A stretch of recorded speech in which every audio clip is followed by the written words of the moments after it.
said last night the Duke and Duchess of Sussex and Mrs. Raglan were involved in this near catastrophic chess at the hands of a ring and her leaving the royal family and all the tea they spilled on the royal family with her mocking the queen with her deep bow or curtsy. Thanks to their insatiable desire to finally tell their story.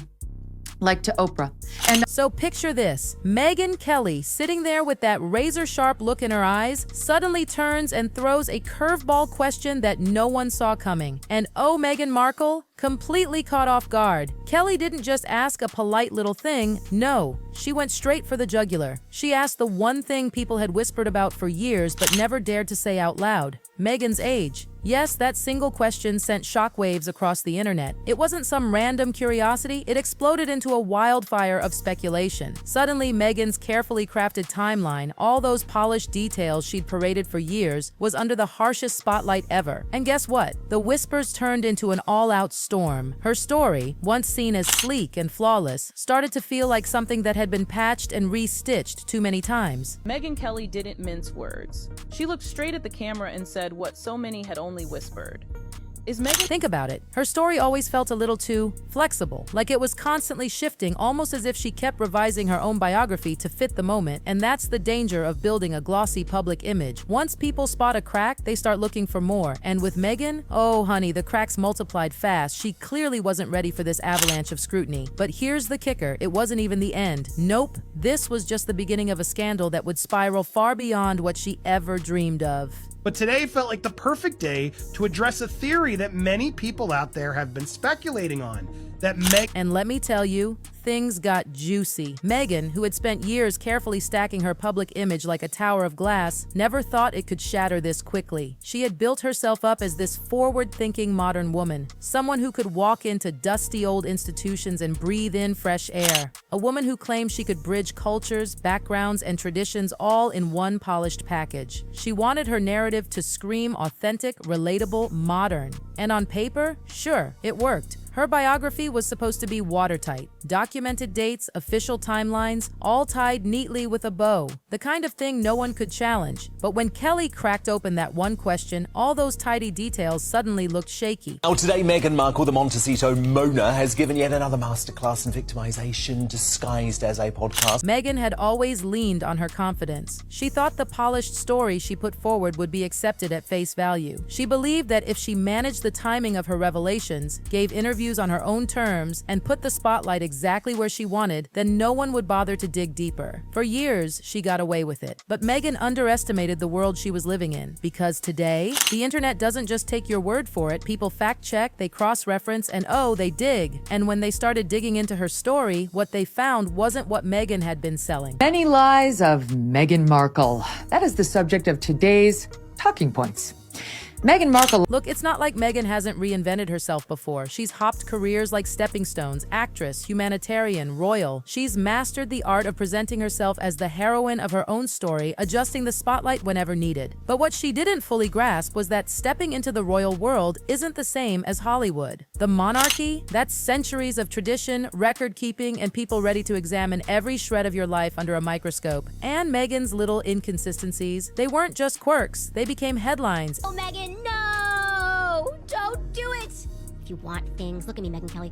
If you want things to say that every record, every date, every photo, suddenly it was all being cross-checked from every angle. And the more people looked, the more the inconsistencies screamed. Megyn had always been confident about timing her narratives, making sure only the details she wanted out there reached the public. But the internet had other plans. The world wasn't content with her polished, official version. No, they wanted the raw truth. And this, right here, was where Megyn's biggest miscalculation began to unravel. The truth. Meghan Markle's ageless allure. In the ever-evolving world of royal dynamics, because what Megyn thought was just clever narrative control, oh, it was actually laying down a trap for herself. All those polished stories suddenly looked staged, and one overlooked little detail from her past was about to ignite a firestorm. And the crazy part, it wasn't some scandalous photo or shocking revelation. No, it was just a harmless old college snapshot that became the smoking gun. That salsa club picture? Harmless, right? Just a fun, cheerful memory of campus life. Well, not anymore.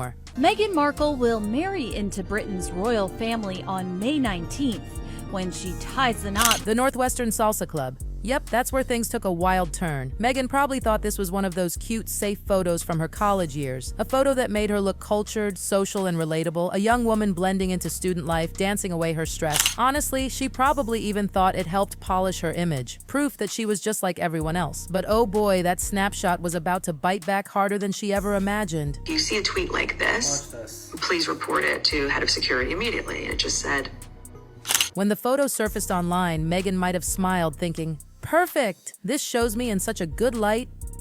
She's there, casual, natural, dancing with classmates. But people didn't just glance and move on. Nope. They zoomed in, scrutinized, and started connecting dots. And suddenly, it wasn't about the salsa at all. People began questioning the ages of the people standing right next to her in that photo. And that's where the gossip train picked up full steam. And here's where things got downright shocking. People zoomed in on that salsa photo and realized, wait a second, the classmates weren't her age at all. Most of them? Born in the early 70s, which means today they'd be in their 50s. But Megyn's official story? She was born in 1981.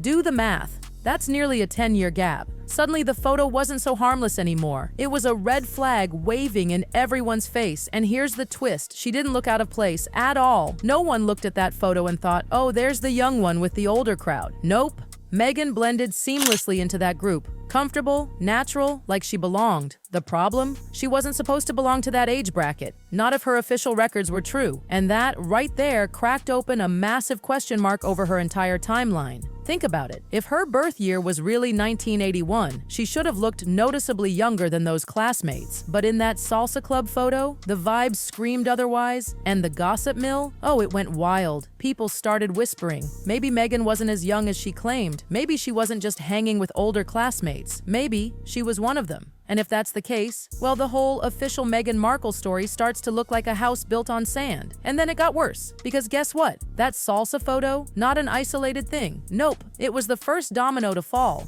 People dug deeper, and suddenly, similar patterns started popping up everywhere. Alumni events, industry gatherings, even social circles. Time and again, Megyn appeared to be surrounded by people from an older demographic. And every time, she looked like she belonged. Not as the younger outlier, but as one of them. That's when the whispers turned into full-blown accusations. Researchers and internet sleuths uncovered alumni records, photos from events, social gatherings. Over and over again, Megyn's name appeared tied to groups that just didn't fit the born in 1981 narrative. Sure, once or twice you could chalk it up to coincidence. Maybe she liked hanging out with older crowds. But when it happens again and again and again, that's not a coincidence anymore. That's a pattern. And this pattern was the part people couldn't ignore. Megyn didn't just show up in these groups. She fit in perfectly. She wasn't the awkward younger one trying to keep up with the big kids. She blended effortlessly. The way she laughed, the way she posed, the whole vibe. It suggested that she wasn't younger than the crowd, but part of it. And that sent the rumor mill spinning out of control.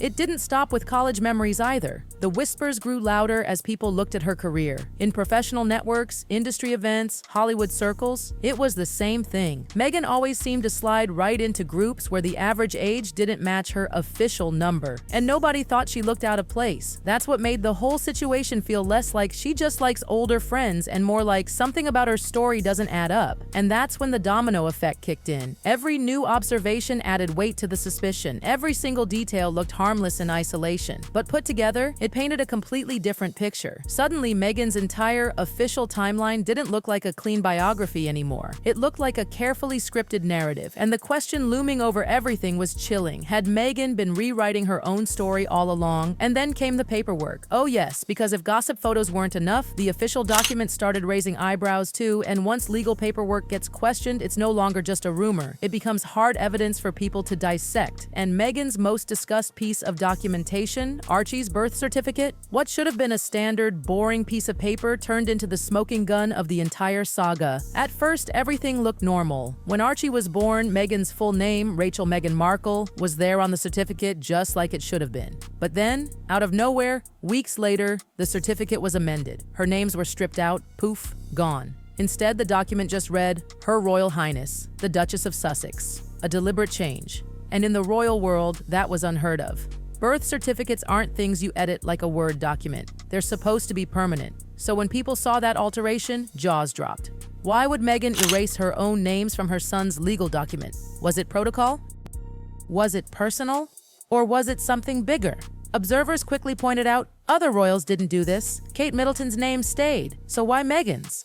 That one edit sparked 1,000 theories, and suddenly, Meghan's relationship with official records looked a lot murkier than anyone expected. And here's where it got even juicier. Because if Meghan could tweak Archie's birth certificate, what about her own? What about other records? Passport details, school files? Suddenly, people weren't just gossiping about her age. They were questioning whether her entire paper trail had been managed. The amendment didn't just change a certificate, it changed the way people viewed Meghan's connection to truth itself. And when the palace tried to brush it off with explanations, things only got messier. Meghan's camp suggested it was all about protocol, but critics weren't buying it. They pointed out inconsistencies, compared her situation with other royals, and concluded Meghan wasn't just polishing her public image, she was actively altering her official identity, and that's when the word cover-up started creeping into headlines.